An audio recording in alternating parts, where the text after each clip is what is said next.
안녕하세요, 오렌지쌤입니다. 이번 시간에는 유효핵전화에 대해서 배워보도록 하겠습니다. 자, 이번 시간에는 원소의 주기적 성질에 대해서 배워볼 거예요. 원소의 주기적 성질 단원에서는 어떤 식으로 공부해야 될까요? 우리가 몇 가지 성질에 대해서 배우게 될 건데요. 우리가 해야 될 성질의 종류는 대략 4가지 정도예요. 그 중에 첫 번째인 유효핵전화에 대해서 오늘 배워볼 건데, 이런 성질들이 주기성을 띈다라는 거예요. 바로 어디서? 이런 주기율표에서요.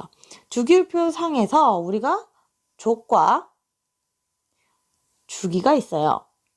근데 그 족과 주기에 따라서 각각의 성질이 어떤 것에 영향을 받아 어떤 식으로 크기가 커지는지 작아지는지 이런 거를 파악하는 게 이번 단원의 핵심이 되겠습니다. 자, 그럼 첫 번째 유효핵전화에 대해서 배워보도록 하겠습니다. 첫 번째 성질인 유효핵전화가 무엇인지부터 알아볼게요. 우리가 핵전화라고 하면 원자핵에 작용하는 전하겠죠. 원자핵은 플러스예요, 마이너스예요? 당연히 양성자를 가지고 있기 때문에 플러스입니다. 그리고 원자핵 주위에 존재하는 전자 같은 경우는 마이너스 전하를 띠기 때문에 둘은 서로 당기고 있어요. 서로 당기고 있는데 문제는 이게 다전자일 때와 단전자, 즉 수소일 때가 서로 다르다는 거죠.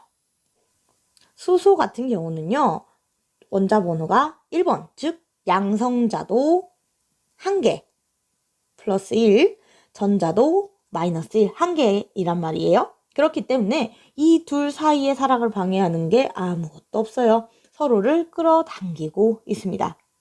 그렇기 때문에 이 전자가 느끼기에는 양성자가 자기를 끌어당기는 힘이 마치 플러스 1인 것만큼 느껴질 거예요. 그런데 탄소와 같은 경우는요, 양성자가 플러스 6만큼의 핵전하를 가져요. 즉 6번이란 말이에요. 원자번호. 그러면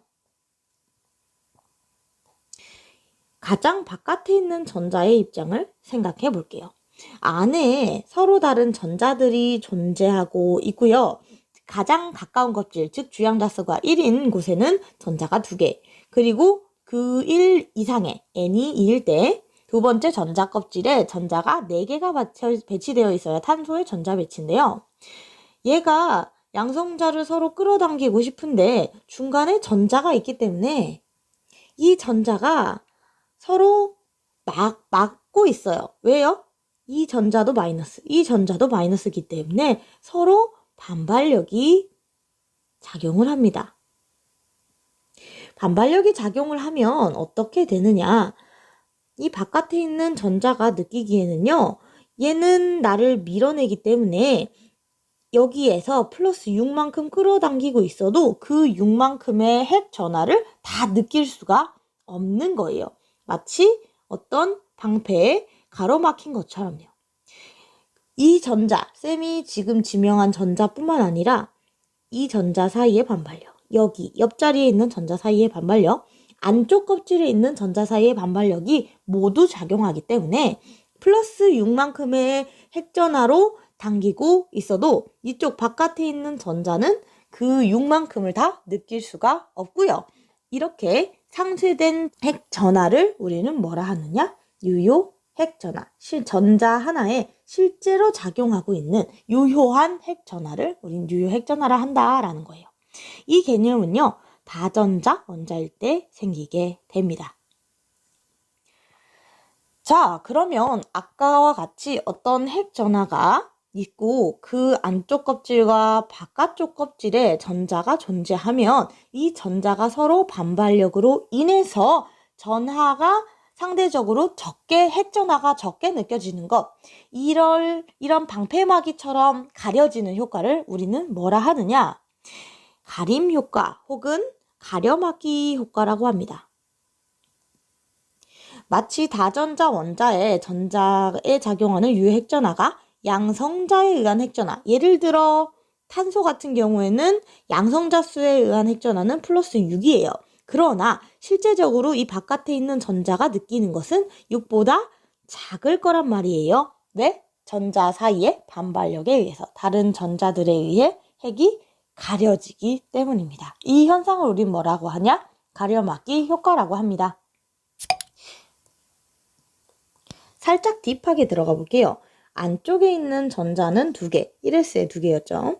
그 다음에 바깥에 ES, EP에, 즉 두 번째 전자 껍질에 4개가 박혀 있는 게 탄소의 전자 배치였습니다. 그런데 이 상황에서 보면 전자가 어떤 식으로 방해받을 수 있냐면요.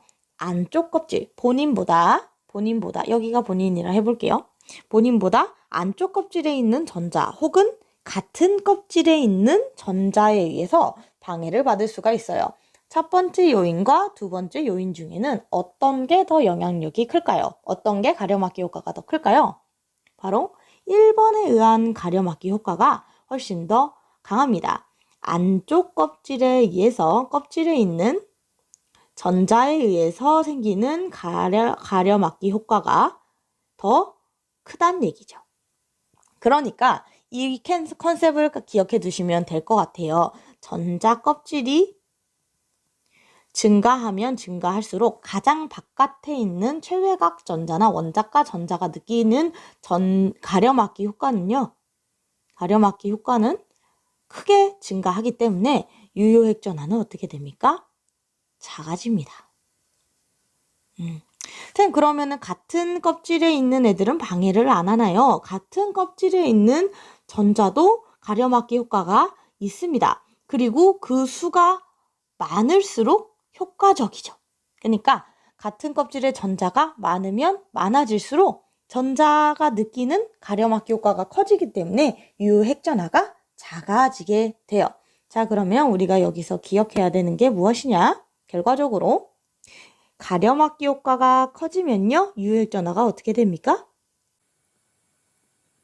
감소한다. 이렇게 생각해 주시면 되겠습니다. 자, 그러면 이런 유효핵 전하가 어떤 주기적인 성질을 가지는지 주기율표상에서 비교를 해볼 건데요. 주기율표상에서 어떻게 비교를 하기로 했습니까? 같은 주기와 같은 족에서 어떤 경향성을 가지는지 볼 거잖아요. 볼게요. 일단 주기율표상에서 같은 주기에 있을 때 원자 번호가 증가한다는 것은 같은 주기에서 오른쪽으로 간다. 즉 원자 번호가 증가하고 같은 껍질에 있다. 이렇게 가정하면 될 것 같아요. 이 상황에서 원자 번호가 증가하면 어떻게 될까? 우리 한번 생각해 봅시다.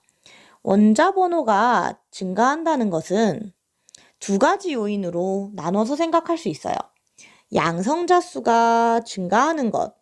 양성자 수가 증가하기 때문에 그로 인한 핵전하 자체가 증가하겠죠. 즉 끌어당기는 힘이 강해지는 겁니다. 그리고 원자 번호가 증가하면 사실 뭣도 증가하냐면 전자 수도 증가해요. 왜요? 원자 번호는 뭘 나타내는 겁니까? 양성자와 전자수를 나타내는 거잖아요.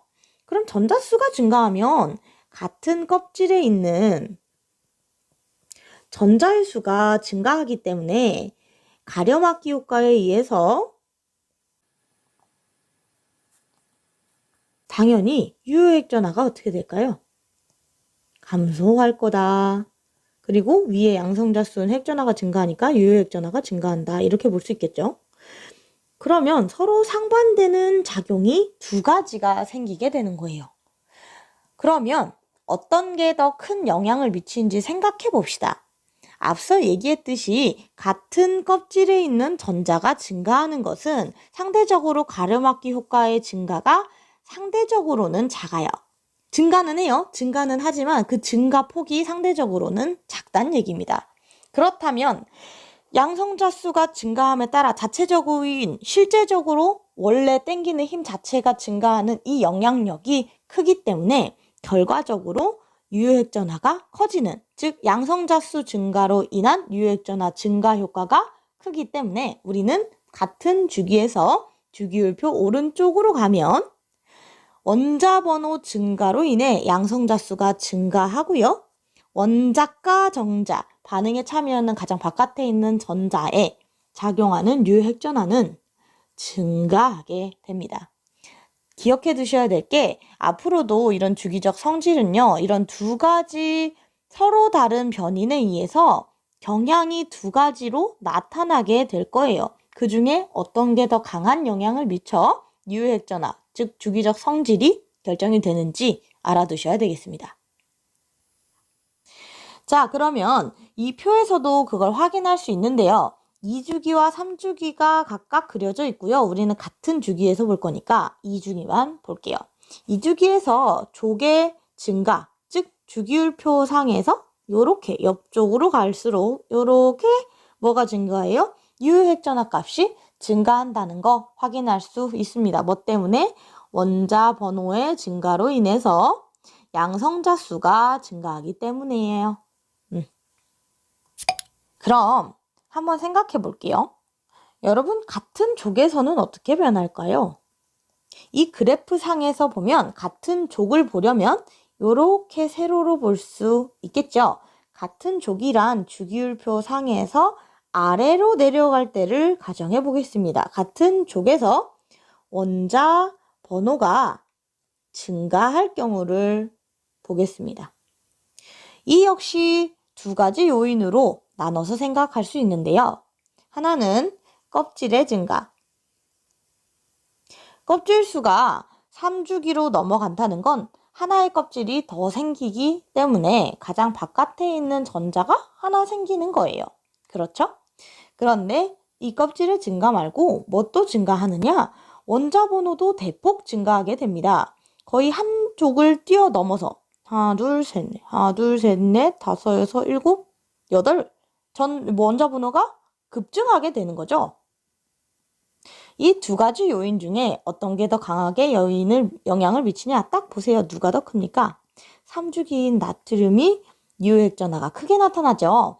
즉 원자 번호의 급증으로 인해서 유효액전화가 크게 나타난다는 거 알 수 있습니다. 같은 족에서는 원자 번호의 급증이 더 영향력을 많이 미친다. 자, 그러면 우리는 이렇게 정리를 할 수 있을 거예요. 우리가 주기율표를 봤을 때 같은 주기에서 이렇게 오른쪽으로 갈수록, 즉 원자 번호가 증가할수록 유효액전화, 우리가 이렇게 쓰거든요. 유효액전화는 어떻게 되냐? 증가하게 됩니다. 왜? 양성자 수의 증가로 인해서. 그쵸? 그리고 같은 족에서는 이렇게 밑으로 내려갈수록 원자 번호가 증가해서 이 역시 양성자 수가 급증하기 때문에 유효액전화가 증가하는 것으로 나타나게 됩니다. 결과적으로는 유효액전화는 뭐에만 영향을 받냐면요. 전자 껍질보다는 원자 번호가 증가함에 따라 유효액전화가 증가하는 경향성을 보여주게 됩니다. 그래서 주기율표 상에서는요. 주기율표 우측 하단으로 가면 유효액전화가 증가하는 것처럼 나타나게 됩니다. 자, 여기서 여러분 유효액전화의 변화 중에 기억해 두셔야 되는 게 한 가지 있습니다. 유효액전화가 감소하는 경향이 나타나는 때가 한 군데 있어요. 그림이 여러분 프린트에 없는데 하나 가져와 봤습니다. 자, 보세요. 헬륨과 리튬, 그리고 네온과 나트륨. 이 상황에 보면 계속 원자 번호가 증가하면 유효액전화가 증가하는 것으로 우리 경향성을 외웠었잖아요. 그런데 단 한 구간, 여기와 여기, 즉 18쪽 원소에서 1쪽 원소로 넘어가는 전자 껍질이 어떻게 되는 순간? 즉 급증하는 순간. 전자 껍질 수가 급증은 아니죠. 증가하는 구간에 원자 번호가 하나만 바뀌게 되는 그런 구간 같은 경우는요. 전자 껍질 수 증가로 인한 유효액전화의 감소 영향력이 더 큰 거예요. 왜? 껍질 수가 증가한다는 건 거리가 멀어지고요. 저 안쪽 껍질이 생긴다는 얘기예요. 이거 이해 가시나요? 자, 리튬의 전자 배치를 보겠습니다. 리튬 같은 경우는 플러스 3가의 유효액전화를 가지죠. 3번이니까요. 그리고 안쪽에 전자가 2개. 그리고 바깥쪽 껍질이 생기면서 전자가 한 개 생기죠. 이렇게 되면 어떤 게 되느냐? 아까 얘기 드렸죠. 안쪽 껍질에 있는 전자가 더 가려막기 효과가 세다고요. 헬륨까지 가면 그냥 여기와 이 사이에 같은 껍질 사이에 가려막기 효과가 작용을 하는데요. 3번, 즉 리튬으로 넘어가자마자 바깥에 있는 전자 껍질이 하나 생기면서 가장 바깥에 전자가 배치되고요. 우리가 보통 유효액 전하를 얘기할 때는요. 원자가 전자가 느끼는 유효액 전하를 측정을 하기 때문에 이 바깥에 있는 전자 입장에선 갑자기 안쪽 껍질에 전자가 2개나 생긴 거거든요. 그렇기 때문에 이런 구간에서는요. 전자 껍질의 수 증가로 인한 영향력이 커서 유효액 전하가 감소하는 구간이 나타나게 됩니다. 이건 참고사항이고요. 여러분들 앞서 얘기했듯이 같은 족과 주기에서는 원자 번호 증가에 따라 유효액 전하가 증가한다. 요거 알아두시면 될 것 같습니다. 자, 오늘은 여기까지 하겠습니다.